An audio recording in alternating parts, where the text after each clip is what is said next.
FGM is a cultural practice practiced in some countries where females are circumcised at an early age or even at birth.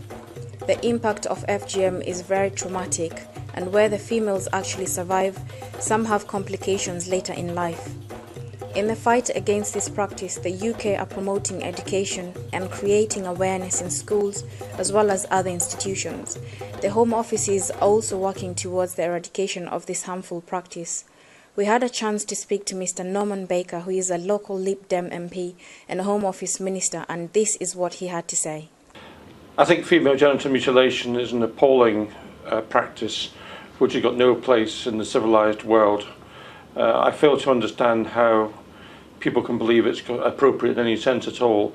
It's quite clear that girls and women who undergo FGM can suffer greatly, both in terms of the actual removal of sexual organs, but also subsequently in terms of the damage to the female body, and of course it reduces their ability to be a normal woman throughout their lives. So it's really something which belongs in the history books and should be consigned to the history books. You encourage the Director of Public Prosecutions to reopen or consider 6 cases involving female genital mutilation. What made you do that? Well, the Director of Public Prosecutions is actually examining 11 cases. We now have got 2 prosecutions coming forward, which obviously the courts will decide what happens in those cases. The reality is that we've had a ban on FGM since 1985 in the UK. We've had no prosecutions to date, and there is very much a concern that that sends out the wrong message that we're not taking the matter seriously as a country. We are taking it seriously, not least of all for the number of girls and women in this country who have been subject to FGM. It's quite clear that some people believe that FGM is not illegal or aren't aware of its status, and therefore securing prosecutions, and even better, I hope, convictions, will let everybody be in no doubt that FGM is an illegal act. Why do you think it's so hard to have them persecuted? Well, we've looked into that, and there's no one simple answer, but clearly parents are reluctant to give evidence, children are reluctant to give evidence against their parents. That's clearly one factor that's in play. It's also the case that if FGM is carried out on somebody, we have to demonstrate who has actually required that to occur. If it occurs outside the country, that makes the evidence gathering more difficult. But we are looking at whether or not the law needs to be changed and updated to reflect the difficulties. But in any case, even under the present regime, we have been able to, well, DPP has been able to secure a couple of prosecutions, and we'll see where they go. What other ways do you think the Home Office can ensure that FGM is no longer practiced in the UK?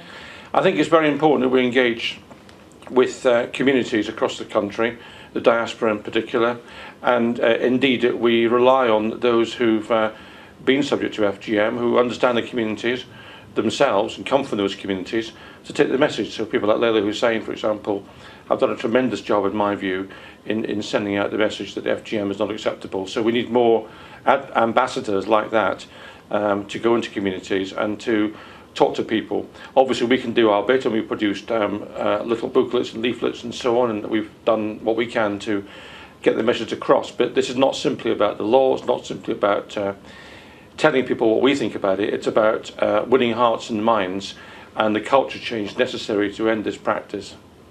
What measures are you willing to take to eradicate FGM?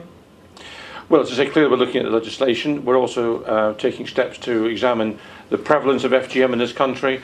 So we've got a study going on to examine exactly how many people have been subject to FGM. We're also, through our colleagues at the Department of Health, now starting to monitor this when people turn up at hospitals. So we've got some idea of the extent of FGM in women who arrive at hospitals.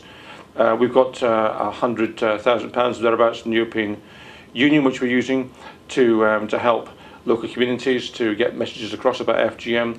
And obviously you'll be aware the Education Secretary has recently written to all schools to indicate to them the importance of FGM being taken seriously in schools, to make sure that children themselves are aware of the issue and are able to actually have a view themselves which they're able to express to their parents about this matter. How is the Home Office encouraging organisations to work together towards making this happen? Well, it's very important organisations do work together. I mean, if you take, for example, religious leaders, which are a key section of our society and very important for many communities. Lynn Featherstone, the Lib Dem DFID minister, and myself recently had a meeting with religious leaders, which I'm very happy to say got a very positive response right across the patch from all sorts of different religions. And religious leaders there were very keen to say that, first of all, that their religion, all religions there are present, do not require FGM. It is not a religious requirement at all under any, whether it's Catholic or Islam or anything else, it's not required. And secondly, that they condemn FGM. So we're working on building up that message. But so I think it's important that we try to deal with some of the misconceptions out there. There's a misconception that somehow legal. It's not legal, it's illegal. The misconception that it's somehow required by religion. It's not. It's condemned by all religions.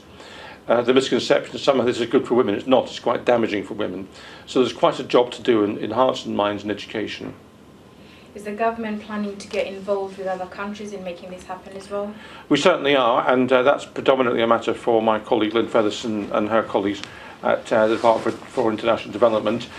We've allocated, or she's allocated, £35 million to spend in Africa in particular to try to work with those communities themselves who want to end FGM and to support the African-led movement in this regard.